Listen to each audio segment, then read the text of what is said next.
Russia is feeling the shock of Western sanctions. They will hit the Russian economy hard. Waging economic war on Russia on a scale that would have been unimaginable.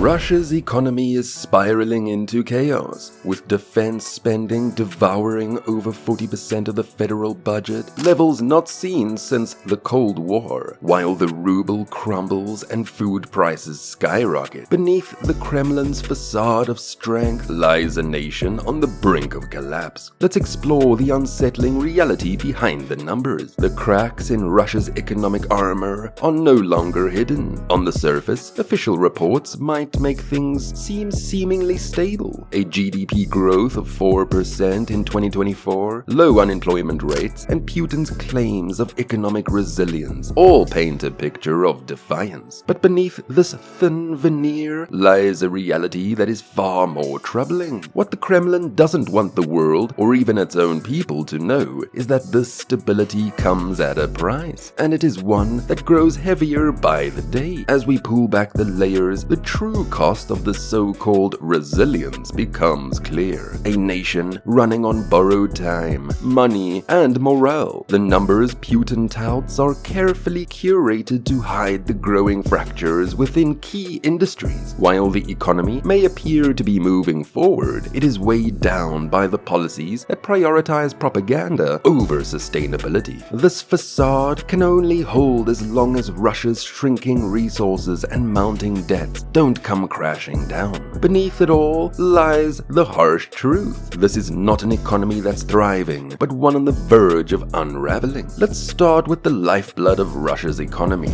oil and gas revenues. For decades, these resources have been Moscow's trump card, funding everything from military expansions to the state's social program. But even this once reliable cash cow is showing signs of fatigue. The expiration of Soviet-era gas transit agreements with Ukraine at the start of 2025 marked a significant blow, depriving Russia of billions in transit fees. At the same time, sanctions have continued to choke the flow of profits. Rising logistical costs and restricted markets mean that even as oil flows to countries like China and India, it brings in less revenue than it once did. The big question is, how long can this lifeline hold up? If oil prices drop below the crucial $60 per barrel mark that keeps Russia afloat, Moscow will face an even greater challenge in balancing its soaring war costs with a shrinking revenue stream. This scenario would place immense pressure on the Kremlin, which continues to cling to oil as its savior. However, even its largest buyers are negotiating from a position of power, demanding discounts that further erode profits. The reliance on this dwindling safety net is not just risky, it's a ticking time bomb for Russia's financial stability. The Kremlin's response has been a spending spree on a scale that's almost incomprehensible. Defense and security spending now devour more than 40% of the federal budget. To put this into perspective, that's a level of military focus not seen since the Cold War, when the USSR was engaged in a similar all-or-nothing gamble to project power on the global stage. This time, the stakes are just as high, but the odds are even worse. Over the past 3 years, government-backed loan programs and fiscal stimulus have pumped billions into the economy. But instead of creating sustainable growth, this strategy has turned the economy into a ticking time bomb. It's a gamble that depends on everything falling into place perfectly. But as we all know, wars rarely go as planned. And this spending isn't just funding tanks and missiles, it's also driving wages in defense-related industries sky high, creating a strange paradox in which parts of the Russian economy appear to be booming, while others are on life support. In regions like Kurgan, a hub of armored vehicle production, salaries have soared by 33%, but this uneven growth is deepening the gap between Russia's wealthier urban areas and its struggling rural areas. For many in Moscow and St. Petersburg, life continues relatively undisturbed, but in provinces where the economy relies heavily on agriculture and small-scale industries, the cracks are impossible to ignore. For ordinary Russians, the cost of this war is more than just economic. Food prices have become a daily daily battle. Imagine waking up to find that the price of potatoes, an essential staple, has jumped by 73%, or that butter now costs 30% more than it did a year ago. In rural areas where incomes are lower and access to goods are more limited, these price hikes are devastating. Families are being forced to make impossible choices, sacrificing essentials to stretch their dwindling budgets.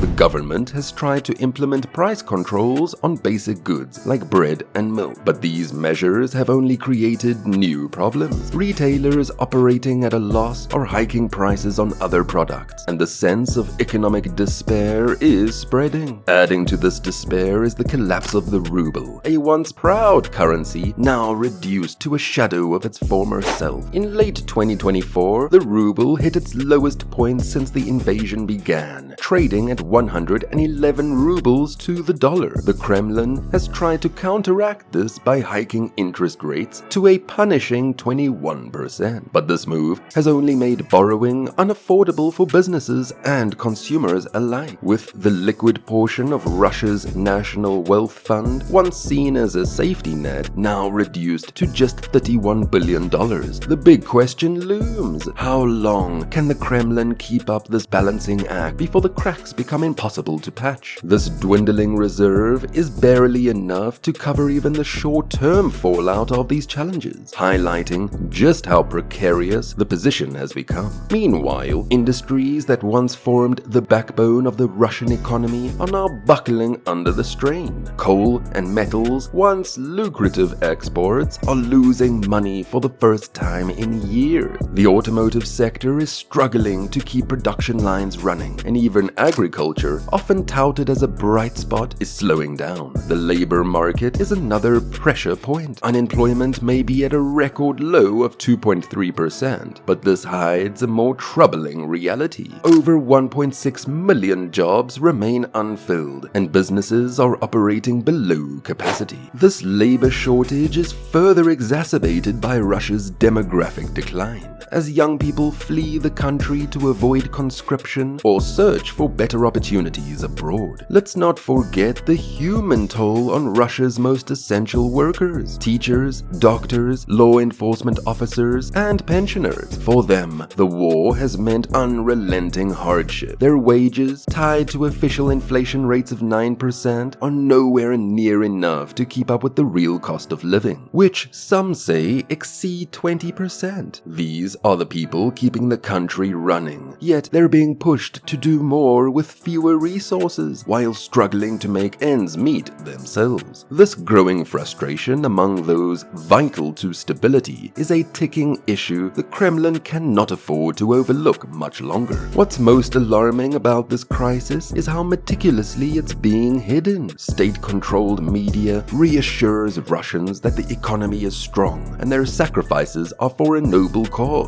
Meanwhile, key data on foreign trade, corporate health, and oil production has been censored, leaving even top officials in the dark, relying on sanitized reports that hide the ugly truths. This is a tool for control, creating a false reality to postpone dealing with the consequences. But as cracks in this narrative grow, the illusion becomes harder to maintain, and the mounting cost of preserving it threatens to overwhelm the Kremlin's carefully managed facade. And what about the war itself? Despite the mounting costs, Putin shows no sign of backing down. His focus remains squarely on the battlefield, with billions allocated to weapons production, recruitment incentives, and military infrastructure. But this singular focus comes at a steep price. As resources are funneled into a war effort, the rest of the economy is left to wither. Infrastructure projects are delayed or abandoned. Schools and hospitals go underfunded, and the social fabric of the country begins to fray. This is not the vision of a strong, stable Russia that Putin has promised his people. It's the slow unraveling of a nation stretched to its limits. As the world watches, the stakes could not be higher. Will Russia's economy find a way to adapt, or is this the beginning of a long and painful decline? One thing is certain: the consequences of this war will be felt for generations to come, both in Russia and beyond. If you found this engaging, don't forget to like the video, share it with others, and subscribe to stay updated on the latest global developments. What do you think lies ahead for Russia? Do drop your thoughts in the comments below. We'd love to hear from you.